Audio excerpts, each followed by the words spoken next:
Pre-show dance. The pre-show dance. It's the pre-show dance. It's the pre-show dance. Now is the time when we dance for about 15 seconds. I think it's been 16. It is. And welcome to tonight. You've been snapping a lot tonight, Nort. I love the snaps on the video because it's like saying, you go, girl, without interrupting. Oh, I like that. Okay. So welcome to tonight's edition of Mo and Nort. We're very excited to be here, to be back. Where are you I'm trying to point to you. I'm trying to say Mo and Nort. But when you point that way, it's like the other way from you. It's interpretive dance night on Mo and Nort. So Nort, we did not broadcast last week. I know. Apologize to our fans that were waiting, that were tuned in, and no, it's okay. Is everything okay with you? I think we should address that at the end of the show and see how hard we want to laugh. Okay. That's mine. Who's here?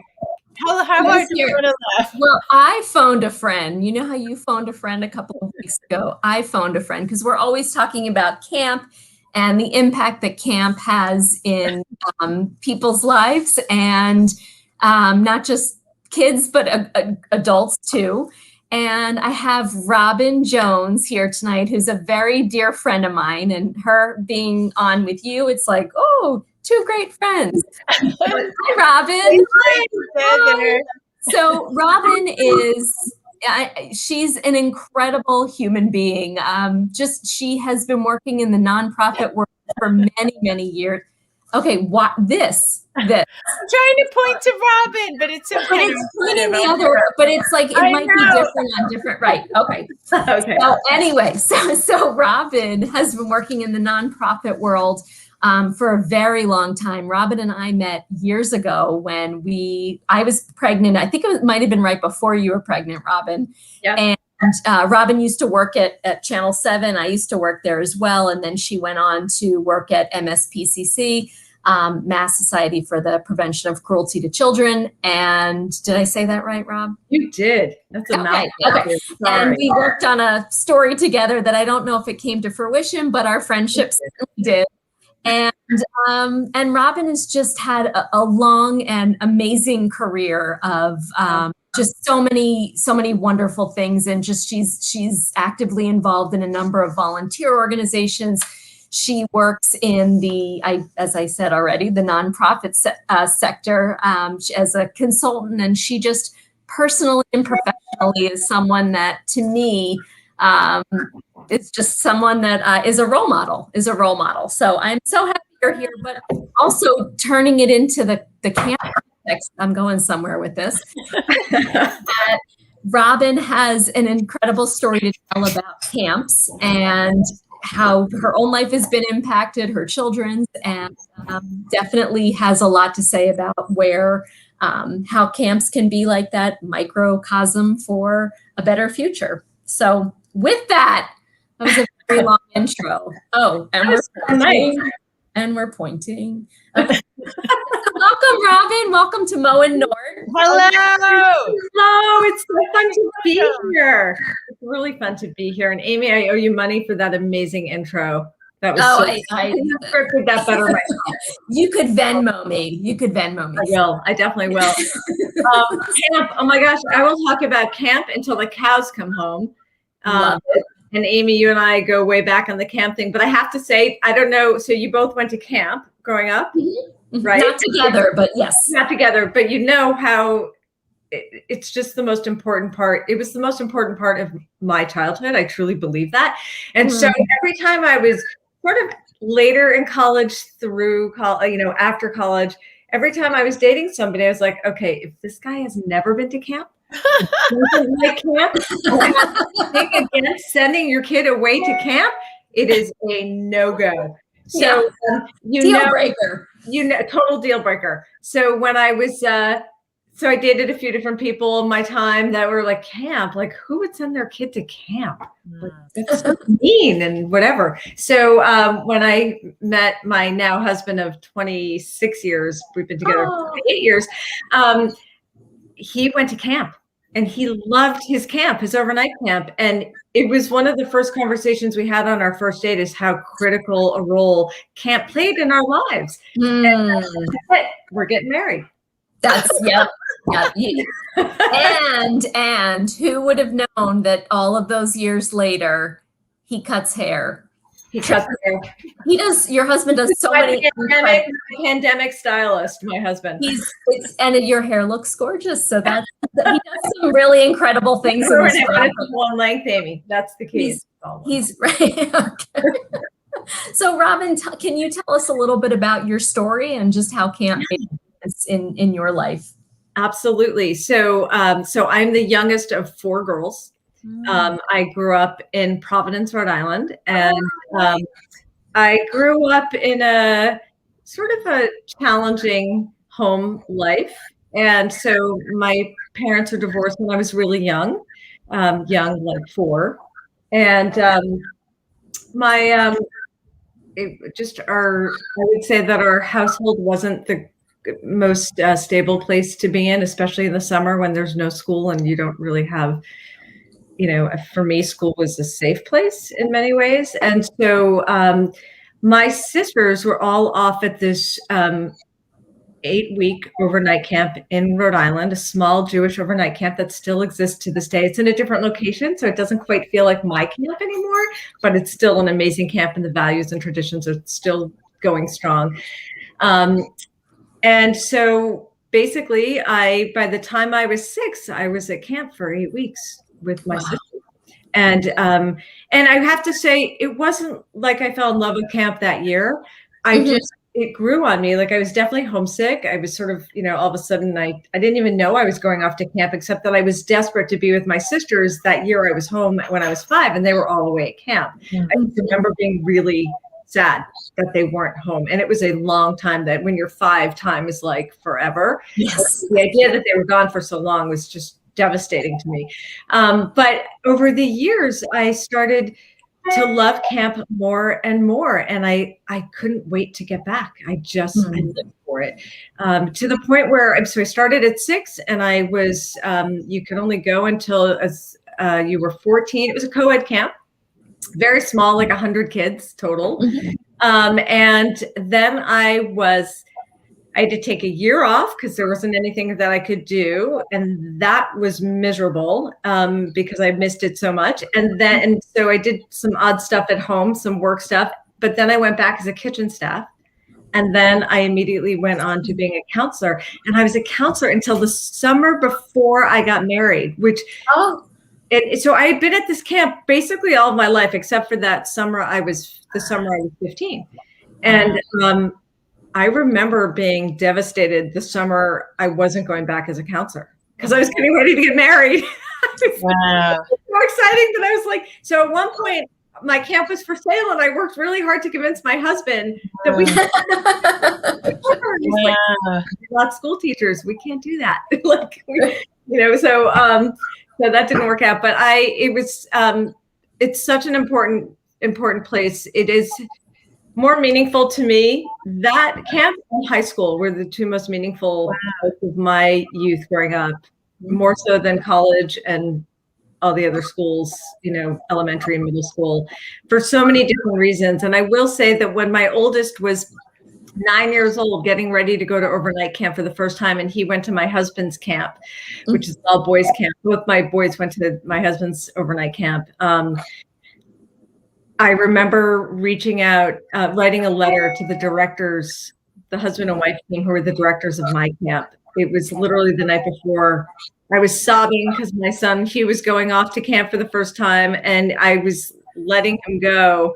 But I also knew, and so that was devastating in and of itself, but I also knew the gift that I was giving him. And I just felt so compelled to write them this letter to say, I can't thank you enough. And they had never, I loved them, they loved me, but they didn't have any clue how deep their guidance was for me growing up. They just didn't.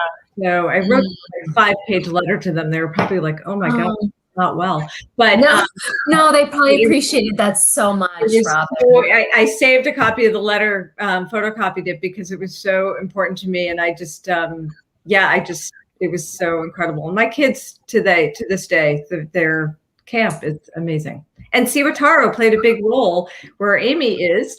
Siwataro was the first camp that I introduced my kids to when they were little and helped them get ready for overnight camp. So.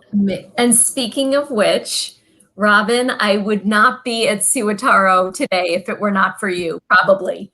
And it's true, and here's why. Because the camp is we're very fortunate that it's very popular, and there's only a limited number of spots. And back in the day, I think it was 2006, maybe. I think it was Josh's first summer. Yes, it was, because Hugh's first summer was 2005. Right, it was Hugh's second summer and Josh's first. Okay. Yeah. Okay. So Robin called me and said, you have got to send, you have to sign up for the camp. It's like September 1st. You have to be there at noon. The cars line up. And I had an infant at the time. And I just said, oh, Danny's napping. I'll get to it later. And she said, I'm driving to your house application. And she did. And he got in. And so the rest is history. I didn't start working there until later. But I do think that, thank you for pushing go there. It's been a great place. It's an amazing, oh my gosh, it's an amazing place. Robin's here. Oh, we have a banner now. Robin's here. Yeah. So Nort, I feel like you had a question, like you were going to ask a question. I'm like, oh, which one to ask? So I think one thing I was wondering is, how come, Robin, you knew to call Amy that summer or that fall? What was it that inspired you to call Amy specifically that fall? That's what I didn't understand. That I would like to know. I remember, I knew that Amy had a little one home, a newborn. And I remember thinking, we'd always talked about how much we just love having our kids be outdoors and do all kinds of things. And I just thought, if there's one person who would love this place as much as I do, it's going to be Amy. And it also happened to be in her town, so I knew it was going to be convenient. And I remember going to your house. I had my kids in their car seat, and I remember going to your house and picking up the application. The rest is history. Rest is history. Robin has also done so much work on behalf of Camp Siwataro too. Has helped us with branding and our logo with the past owners and with teams that she's done. So our lives have intersected in a lot of ways professionally as well, which is always like just such a joy to work with friends. And so thank you for that. And Robin, I guess the question I have for you is, I'm curious as to how, we talk about camps as this microcosm of like how the world should be and sort of a vision for the future. So I'm wondering if you could talk a little bit about what you can see in terms of how camps can have an impact and how we as camp directors can, put more out there, offer more to campers to make it a more meaningful experience they can take out into the rest of their lives. Well, it's a great question. The thing that I think is so important about camp, even more so today than it was when we were growing up, is because everybody's so plugged in right now all the time. And at camp, we're unplugged, and there's just, it's sort of back to basics, right? It's real outdoor, homegrown fun with a lot of modernized twist to it, right? You're doing new activities and things, but it's all outside. There's all kinds of great camps out there, right? There's theater camps that are indoors, and there's camps that take place in colleges and universities around the country. But and those camps are great, I believe that my kids had always spent so much time inside in a classroom during the winter that the last, all school year, that the last thing I ever wanted for my kid was to spend any time indoors in the summer, even on a rainy day, like outside. And so that is what's so important. I think moving forward, this pandemic has actually in some ways been a gift. And I want to congratulate you, Amy, because I do know how incredible Camp Siwatara, what an incredible job Siwatara did for the pandemic and keeping everybody safe and healthy. No incidences of COVID last summer. I know because my son worked there. Yeah, you did. And I know because I'm in touch with Amy, and I know because it was such a big deal and you guys set such an incredible example that it was a news story here. It was a big news story here. So what I think, so the pandemic has been a gift in that it's given us all an opportunity to step back and to sort of have more family time and really, at least for me, reevaluate what's really important for my kids and our family. And being together and being outside and just doing things that, we couldn't go to beaches or, amusement parks or whatever. So we were utilizing nature. We were utilizing our backyard and playing, soccer and lacrosse and kickball, whatever in the backyard. And that's the stuff that camp offers that I would tell you that I wouldn't have done in my backyard any other summer because I was just too busy and my kids are going to camp for that, right? So I think that's where camp can just keep everything basic and simple. And it's just a great opportunity for kids to be independent. I think I've said this to Amy 1,000 times. Every time my kids went to camp, they would, and especially going off to overnight camp, they would come back 6 inches taller emotionally. That's great. What I always say to people who call me, I get calls from parents all the time who are thinking of sending their kids to overnight camp, but they're not sure because they've never done it. And that is my line, like your kids will come back 6 inches taller emotionally. And you can't get that growth anywhere else. You can't get it at home and you cannot get it at school. And I just think that's the most important aspect of camp. And if as both of you are directors and running these incredible organizations, I think it's so important to continue to give kids that opportunity to grow and to be independent and self-sufficient. Just walking across campus as an 8-year-old or a 9 or 10-year-old by yourself from one end to the other, like, wow, I can do that. That's a big deal. Yeah. So, thank you for sharing that. Thank you. Lauren, it's interesting. Nort Nort runs a. I would love to go to camp. Yeah, right.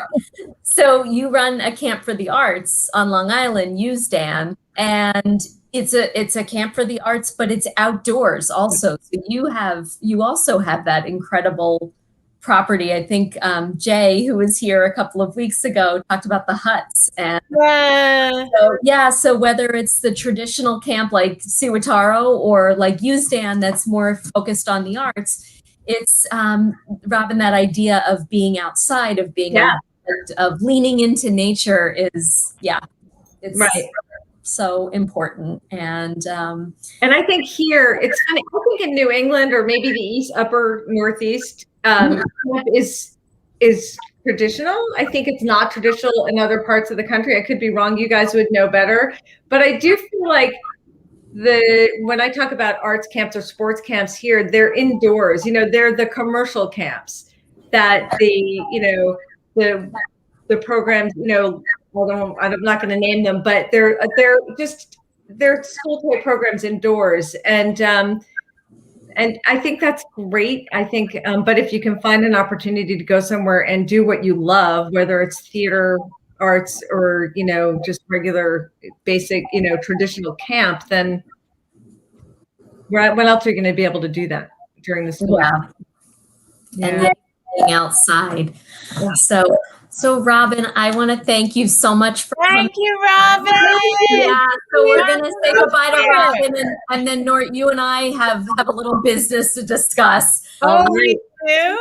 But okay, we do. Okay. So thank you, Robin. It was great having you and your story. It was really great talking to you. Thank you. Bye. Robin. So wasn't that so great to meet? She's amazing. She's Oh, wait, I amazing. should remove the Robin banner because she's no longer here. Oh, okay. But Robin wasn't is it not awesome? here. Yes. So I Jay, can see that. when our last guest was a Nort guest, and this was my first guest. So next time it's your guest. And Oh, we'll yeah, happily. So, yes, So- next week. So at the beginning of the show, I had mentioned that we weren't on the air last week. Yeah. And fans were Dude, I'm so sorry, big fan. calls, the phone. I'm Just so really- sorry. I don't think Trevor Noah has ever canceled. Trevor Noah. Trevor would not be I don't canceled. think Johnny Carson ever canceled. I can't believe I canceled. You said you had a funny story. You promised a story. Oh, well, honestly, I don't think we can record the second part of the story, but the first part of the story is, No, you got to give us something. well, okay, so you may have noticed for about 13 months we've been living in an alternative reality because of the pandemic. True. Then on Tuesday of last week, in this alternative reality, my darling kids texted me in the afternoon to say something smelled funny in the apartment, which is where they were, and I wasn't, and my husband wasn't. And the building was on fire. And that's not funny, but No, it's no. everyone was great. Everyone was safe. The fire people were there immediately. The response was humongous. I mean, literally so humongous that our apartment, which was below the fire, was just sopping wet. And so we're not living there right now. So that's why we canceled on Wednesday, people. Thank you, because I was a little discombobulated. I don't even know where we were on Wednesday. Yeah. But then, okay, I'm seriously only doing a teaser for the recording. Okay. So that's, pandemic, fire, and luckily, we've been in good health. And then Saturday night, I've been fine this whole time. It's been fine because we've been fine and everything's been fine and we've landed on our feet. And Saturday night at one point, I was like, oh no, is this my end? Is this my doom? Because I was literally during the Seder. Oh, the Seder, yeah. Gushing blood. Was it locusts? No, I had an accident, which is, I'm pretty good on my feet. Yeah. But I kind of lost my footing while I was getting something during the Seder. Oh. And at one point, I was in the bathroom, with my charming and wonderful husband helping me through this. And I thought, oh, Jesus, I'm about to pass out. This better not be my end. So we went to the ER. It was great ER. We were fine. Luckily, East health class taught me, everyone, never forget, you have to raise the source of the bleeding above the heart and apply maximum direct pressure and you will be fine, which I had forgotten to do immediately, which is why I got lightheaded. So anyway, Saturday night, Jonathan and I kind of missed the end of the Seder, and I was in the ER and I got stitches, and that. Where did you get stitches? That's the part that won't be recorded. Okay. Say no more. Say no more. I'm like, you look great. Okay. So keeping it real. Okay. Oh, what do you have? Hey, I love that picture. Isn't that a good one? Wait, oh my God, wait, we should replicate. Wait, hold on. I'll go into my position. Wait, how do I do it? This thing is completely a mirror reversal. We are identical. Wait, am I on a telephone? Yes. Yes. That's like an old school phone. Who are we talking to? Is that Dice? Probably. Hi, Dicey. We're exactly the same. That was a good one, Mo. Well, thank you to our fabulous fan base. Thank you to Robin Jones for being with us. Love you, Mo. Love you, Nort. Mwah. We'll see you all next week. Smooches. Next week at 8:30. Bye-bye.